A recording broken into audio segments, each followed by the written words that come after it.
اعوذ باللہ من الشیطان الرجیم بسم اللہ الرحمن الرحیم الحمدللہ رب العالمین والصلاة والسلام علی سید الانبیاء والمرسلین اما بعد فاعوذ باللہ من الشیطان الرجیم بسم اللہ الرحمن الرحیم جاء الحق وزهق الباطل صدق اللہ علی العظیم۔ تمام سنی صحیح العقیدہ مرد عورت بچے بوڑھے جوانوں کو فقیر قادری عبدالسمیع گوالیار شریف ایم پی سے دل کی گہرائیوں سے سلام پیش کرتا ہے۔ اللہ رب العزت تمام اہل سنت کو اور بالخصوص علماء اہل سنت و سادات کرام جتنے بھی ہیں سنی صحیح العقیدہ خانقاہوں میں، اللہ ان سب کو سلامت رکھے، اللہ سب کی خیر فرمائے، سب کو حاسدین کے حسد سے اور نا اتفاقیوں سے محفوظ فرمائے۔ جیسا کہ آپ میرے پاس کچھ وقت سے ایک کلپ گردش کر رہی ہے اور لوگ مجھ سے سوال بھی کر رہے ہیں اس کے متعلق، کیونکہ الحمدللہ رب العالمین حضور گلزار ملت کا نہیں بلکہ تمام سادات کرام کا یہ فقیر ادنا سا خادم ہے جو سنی صحیح العقیدہ ہیں، چاہے وہ ماہرہ کے ہوں، چاہے وہ بلگرام کے ہوں، چاہے وہ مسولی شریف کے ہوں، بحیثیت آل رسول اور صحیح النسب آل رسول مجھ پر لازم ہے کہ میں کوئی بات ان کے خلاف نہ سنوں، اور اگر میرے گوش گزار کوئی بات ہے تو اس کو احباب اہل سنت کے درمیان واضح کروں۔ واضح کرنے سے مراد میری یہ ہے کہ کسی کے لیے کسی کے متعلق بدگمانی نہ ہو۔ ایک مولانا صاحب ہیں سہیل سعدی کر کے، ان کی ایک کلپ شائع ہوئی کہ جس میں انہوں نے حضور گلزار ملت کے متعلق کچھ الفاظ استعمال کیے ہیں، بہرحال جس میں یہ بھی کہا کہ میں نے فلاں سے معافی مانگی، فلاں سے معافی مانگی۔ اب میں کچھ چند سوال کرنا چاہتا ہوں ان صاحب سے ہی، کیا نام ہے ان کا، مولانا سہیل سعدی صاحب سے۔ پہلا چیز یہ کہ علماء کا کام تو حق بیانی کرنا ہے۔ اگر اتنے سالوں تک حضور گلزار ملت آپ سے جھوٹ لکھوا رہے تھے اور جھوٹ بلوا رہے تھے تو آپ کو چاہیے تھا کہ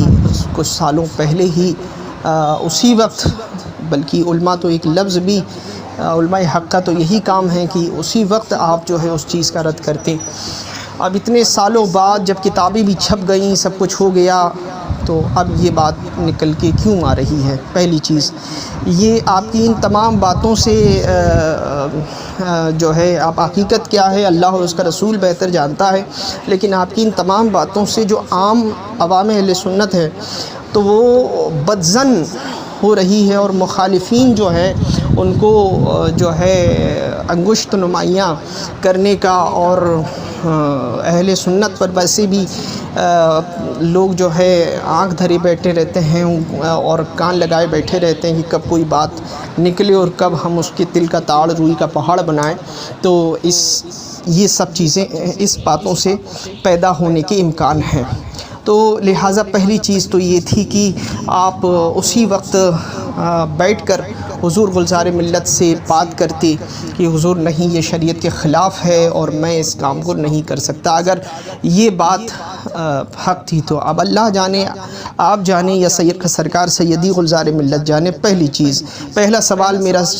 مولانا سعدی،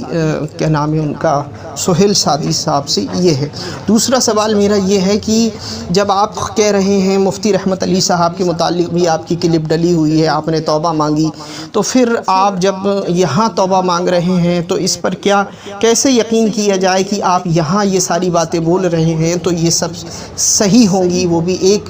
صحیح النسب اتنی بڑی خانقاہ کے صاحب سجادہ کے لیے۔ تیسری بات یہ کہ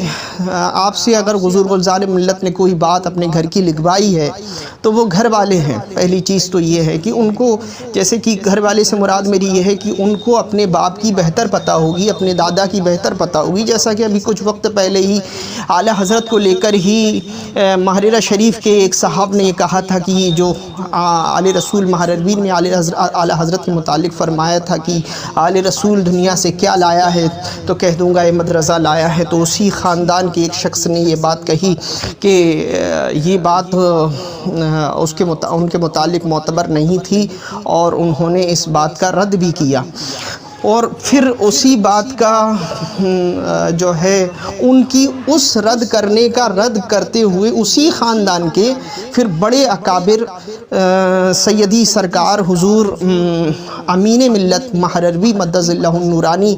اللہ تبارک و تعالیٰ ان کو سلامت رکھے، انہوں نے فرمایا کہ میرے گھر کی بات ہے، میں بتاؤں گا، مجھ سے پوچھو۔ تو پھر انہوں نے اس بات کو بتایا کہ میں نے اپنے باپ سے سنا، انہوں نے ان کے باپ سے سنا۔ تو اس سے صاف ظاہر ہوا کہ جب ایک خاندان کے دو فرد کوئی بات بول رہے ہیں اور بڑا جب کوئی بات بول رہا ہے تو اس کی بات کو معتبر مانا جائے گا، جو باقاعدہ علماء اہل سنت میں بھی معتبر ہے اور لوگ ان کی سیادت کو بھی مانتے ہیں، اور وہ قریب کے زمانے کے بھی ہیں، ان کی سند بھی معتبر ہے۔ تو اسی طریقے سے میں کہنے کا مطلب بھی یہ ہے کہ جب گھر کے دو فرد بول رہے ہیں اور ایک فرد الگ ہے اور دوسرا فرد جو ہے وہ اہل سنت کے قریب ہے، اور اہل سنت کا جس سے جو ہے مشائخ کہتے ہیں، مشائخ اکبر کہتے ہیں اور برکاتی دولہ کہتے ہیں، جب وہ اپنے باپ کی سند خود بیان کر رہے ہیں جو قریبی زمانے کے ہیں تو ان کی بات زیادہ معتبر ہوگی۔ اسی طریقے سے آپ اگر کوئی بات کہہ رہے ہیں کہ گلزار میاں نے ایسا لکھوایا، تو یہ ممکن ہے کہ آپ کوئی بات لکھیں تو ان کے متعلق تو وہ غلط ہو سکتی ہے، لیکن حضور گلزار ملت اگر اپنے باپ دادا کی بات کر رہے ہیں تو یہاں تو سند متصل ہے، یہاں سند تو کبھی ہے کہ یہ بات کیسے جھوٹ ہو سکتی ہے نا، پہلی چیز تو تیسری چیز یہ تو جیسا کہ حدیث پاک میں بھی بد مذہب مغالطہ کرتے ہیں، حدیث بخاری شریف کی، مسلم شریف کی حدیث اماں عائشہ صدیقہ والی کہہ کر بتاتے ہیں، دلیل دیتے ہیں کہ دیکھو بخاری میں ہے کہ اماں عائشہ صدیقہ رضی اللہ تعالیٰ عنہا فرماتی ہیں کہ حضور نے اللہ کے متعلق دیکھنے کے متعلق کہ کوئی اگر تم سے یہ کہے کہ اللہ کو دیکھا ہے تو وہ جھوٹا ہے، دوسری حدیث پھر قرآن کی آیت پیش کرتے ہیں۔ بہرحال میں مختصر سے وقت میں بتا رہا ہوں، کسی کو یہ نہیں کر رہا کہ کسی کا علم کم ہے، حالانکہ اس حدیث سے علماء اہل سنت واقف ہیں۔ تو دوسری حدیث انہوں نے پیش کی کہ اگر کوئی یہ کہے کہ اللہ کو حضور نے غیب جانتے ہیں تو وہ جھوٹا ہے، پھر قرآن کی آیت پیش کی، پھر اسی حدیث میں یہ کہ اللہ کو دیکھا ہے نا، پھر قرآن وہ جھوٹا ہے تو قرآن کی آیت پیش کی۔ تو ایک طرف اماں عائشہ صدیقہ کا قول ہے، اور اسی بخاری شریف میں پھر علماء حق جب دلیل کے ساتھ قرآن کی آیت ما زاغ البصر وما طغى کے تحت، سورہ نجم کی آیت کے تحت دلیل پیش کرتے ہیں، تو پھر وہ اسی بخاری اور مسلم سے حضور کی حدیث پیش کرتے ہیں، تو وہ فرماتے ہیں یہاں مراد یہ ہے، یہاں مراد یہ ہے۔ اسی طریقے سے میرے کہنے کا مطلب یہ ہے کہ قول حضور کا قول معتبر ہوگا، ہے نا، اماں عائشہ صدیقہ کے مقابلے پر، کیونکہ اماں عائشہ صدیقہ اپنی ذاتی رائے پیش کر رہی ہیں، اور یہ حقیقت بھی ہے کہ ذاتی اعتبار سے وہ پیش کر رہی ہیں کہ ذاتی اعتبار سے صرف اللہ ہی کو غیب ہے، اور ہم اہل سنت کا بھی یہی عقیدہ ہے۔ اور دوسری بات یہ کہ اللہ کی عطا کے بغیر اللہ کو کوئی دیکھ ہی نہیں سکتا، ہے نا، کیونکہ پیغمبر حضرت موسیٰ کلیم اللہ نے جب اللہ سے یہ فرمائش کی تھی اللہ میں تجھے دیکھنا چاہتا ہوں، تو پیغمبر کبھی بھی محال چیز کی فرمائش کر ہی نہیں سکتا، ہے نا۔ تو بہرحال بہت ساری چیزیں دلائل دے کر ہمارے علماء نے اس حدیث کے متعلق جو علماء حق نے جو روشنی ڈالی، پھر لوگوں کے درمیان وہ چیز روشن ہوئی۔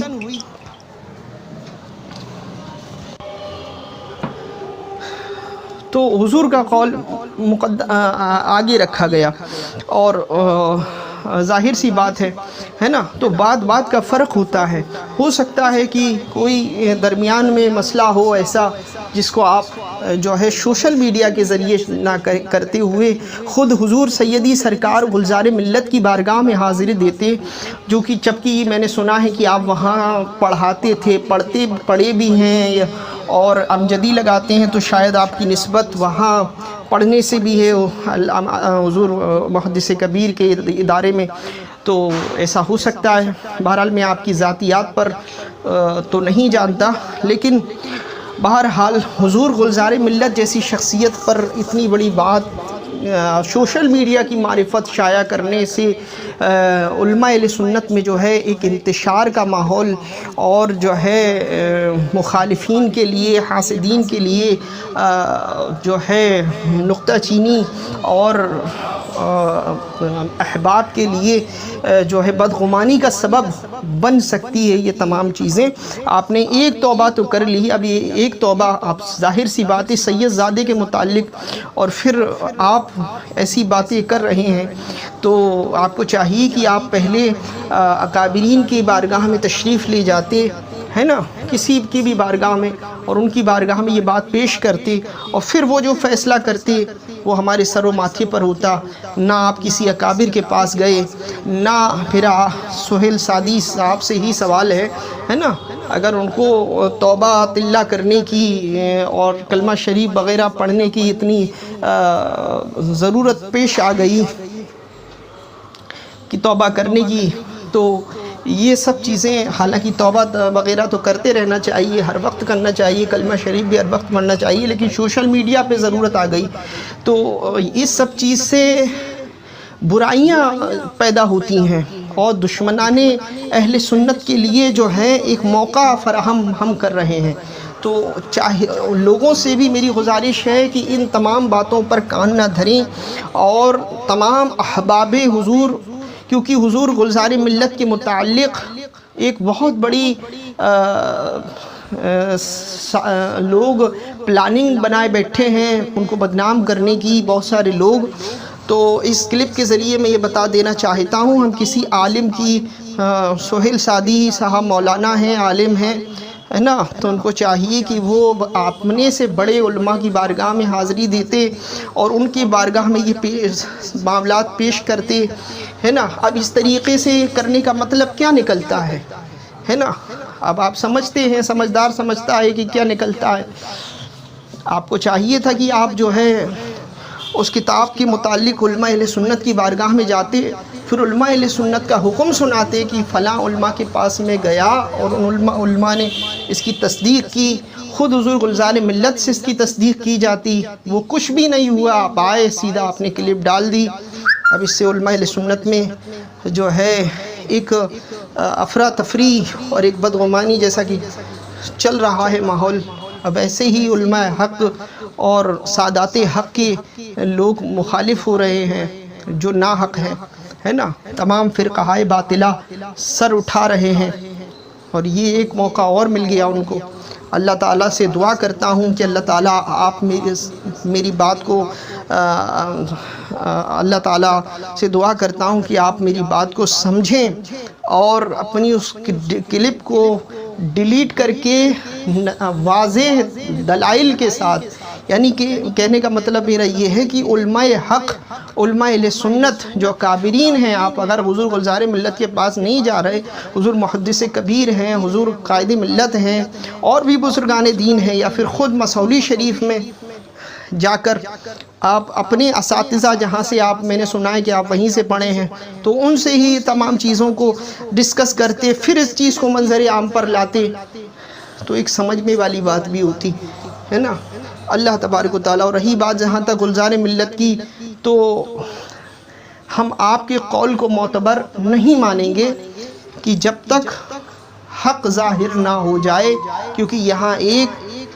صرف مسلمان نہیں، ایک اولاد رسول کی شان میں بدگمانی کا شیبہ پیدا ہوتا ہے، اور ایک سید زادے کی شان میں نہیں بلکہ کئی سید زادوں کی شان میں، تو اس لیے آپ کا قول معتبر نہیں مانا جائے گا۔ امید کرتا ہوں کہ آپ اپنی کلپ ڈیلیٹ کروائیں تاکہ مخالفین کو موقع نہ ملے، اور علماء اہل سنت کے درمیان اتفاق و محبت بنی رہے ادباً، کیونکہ آپ ایک عالم بھی ہیں جیسا کہ ظاہر ہے۔ اور رہی بات حضور گلزار ملت کی، لوگوں نے ان کی ذاتیات پر بھی حملے کیے، اور یہ دور چلتا رہتا ہے اور یہ سب چیزیں چلتی رہیں گی۔ حضور تاج الشریعہ کی بھی مخالفت ہوئی، حضور محدث کبیر کی بھی ہوتی ہے، ہو رہی ہے، لیکن کیا فرق ہے؟ وَتُعِزُّ مَن تَشَاءُ وَتُذِلُّ مَن تَشَاءُ، اللہ جسے چاہے عزت دے، جسے چاہے ذلت دے، سب اس کے دست قدرت میں ہے ہے نا، تو آپ کی بات معتبر نہیں مانی جائے گی، کیونکہ بقول آپ کے خود آپ نے معافیاں بھی مانگی ہیں لوگوں سے، تو اس پر کیا یقین کیا جائے کہ اب آپ جو بات کہہ رہے ہیں وہ صحیح ہے؟ اس لیے ڈیلیٹ کریں، اور جو اکابرین کی رائے ہو، جو اکابرین کا فیصلہ ہو، آپ ساری چیزیں وہاں پیش کریں۔ ایسا تو نہیں ہے کہ ہم یتیم لوگ ہیں، ہمارا ایک مرکز ہے الحمدللہ، آپ اگر بری شریف کو مرکز مانتے ہیں وہاں جائیے، استفتاء حاصل کیجئے، پھر اس کو شائع کیجئے تمام دلائل کے ساتھ۔ اب ایسا نہیں کہ آپ اٹھے اور آپ نے کلپ شائع کر دی، تو ایسا نہیں ہوتا۔ اللہ سے دعا ہے کہ آپ میری بات کو سمجھیں، ایک چھوٹا بھائی ہونے کے ناطے یہ فقیر قادری آپ کو نصیحت کرتا ہے، کہیں ایسا نہ ہو کہ قیامت کے دن آپ کی سخت گرفت ہو جائے، کیونکہ ایک ایسا سید زادہ کہ جس کے متعلق اب فقیر کیا کہے۔ اللہ تعالی ہمارے تمام علماء اہل سنت کو سلامت رکھے،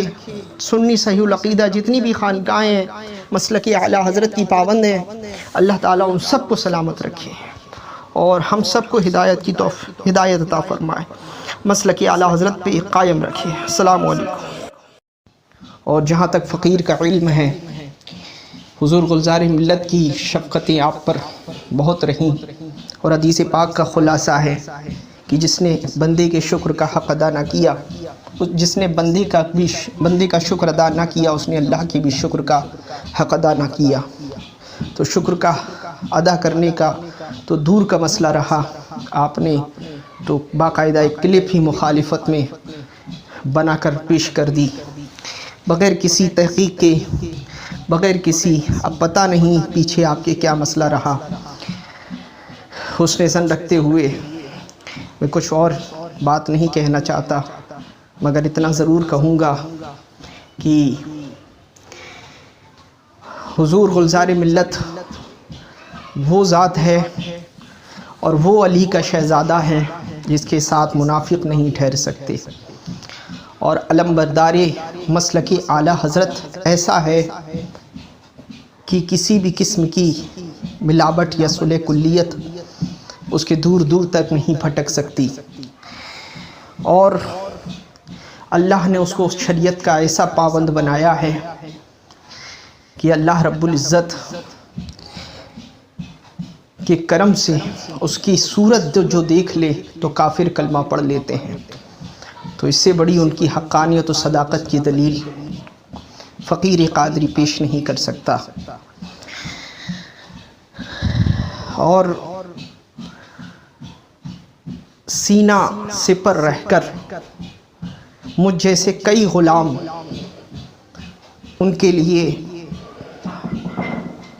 ان کی عزت کی خاطر، جس طرح ان کے نانا کی عزت کی خاطر حاضر ہیں، اسی طرح ان کی اولادوں کی عزت کی خاطر بھی حاضر ہیں، اور انشاءاللہ حاضر رہیں گے۔ تو بس اپنی آخرت کی فکر کرتے ہوئے تھوڑا لحاظ کیجئے، اور سچے دل سے اللہ سے بھی توبہ مانگیے، اور حقیقت کو آشکار کیجئے۔ اور جس شخص نے بھی یہ کلپ اپنے چینل پر ڈالی ہے، اس کو بھی چاہیے کہ وہ بھی اللہ کا خوف کریں اور تحقیق کریں، کیونکہ ہمارا مذہب بلا تحقیق کے کسی بات کو شائع کرنے کا حکم نہیں دیتا۔ حضور کی حدیث پاک کا یہ خلاصہ ہے کہ وہ جھوٹا ہے جو کسی بات کو سنے اور بیان کر دے، یعنی کہ تحقیق کیے بنا۔ تو پھر کسی مومن پر نہیں بلکہ ایک آل رسول پر اتنا بڑا الزام لگانا، اتنی بڑی بات کرنا بہت بڑی بات ہو جاتی ہے۔ تو آخرت کی فکر کرے، دنیا چند روز کی ہے۔ اس سے بھی پہلے جب حضور کے ایک بیان پر کہ جس پر حضور گلزار ملت نے کہا تھا کہ مجھے جبہ مولا علی پر ناز ہے، نہ تبرکات پہ ناز ہے تو اعلی حضرت پہ ناز ہے، تو اس پر بھی کئی لوگوں نے بابیلہ کھڑا کیا تھا، تو اس کا بھی جواب فقیر قادری نے اپنی اسی چینل کے ذریعے دیا تھا اس وقت۔ اور انشاءاللہ العزیز فقیر قادری تاج الشریعہ کا وہ مرید و غلام ہے جو سعادات سنی صحیح العقیدہ، سعادات کی عزت اور ناموس کے لیے حاضر ہے، اصحاب کی عزت اور ناموس کے لیے حاضر ہے اور انشاءاللہ حاضر رہے گا۔ حق کو حق کہیں، کیونکہ اللہ تعالیٰ حق ظاہر کرنا بہتر اللہ تعالیٰ کی ذات حق ظاہر کرنے میں سب سے بہتر ہے۔ اور بس یہ بات کی اللہ تعالیٰ توفیق دے، کرم فرمائے، اور حضور گلزار ملت اور تمام سنی صحیح العقیدہ سادات کرام و علماء اہل سنت کو حاسدین کی حسد اور ہر قسم کے شر اور شریر سے محفوظ فرمائے، اور تمام احباب سیدی سرکار گلزار ملت سے اور تمام مریدین معتقدین سے گزارش ہے کہ یہ جو سادی صاحب نے بات کہی ہے اس پر کان نہ دھریں، کیونکہ حضور گلزار ملت کا چہرہ ہی ہمارے لیے دلیل ہے، اور حضور تاج الشریعہ کا، حضور محدث کبیر کا اعتماد جس ذات پر ہو، ہمیں پھر اس کی سند کے لیے کسی اور کی ضرورت نہیں پڑتی۔ اللہ تعالیٰ سب کو، تمام سنیوں کو حفظ و امان میں رکھے۔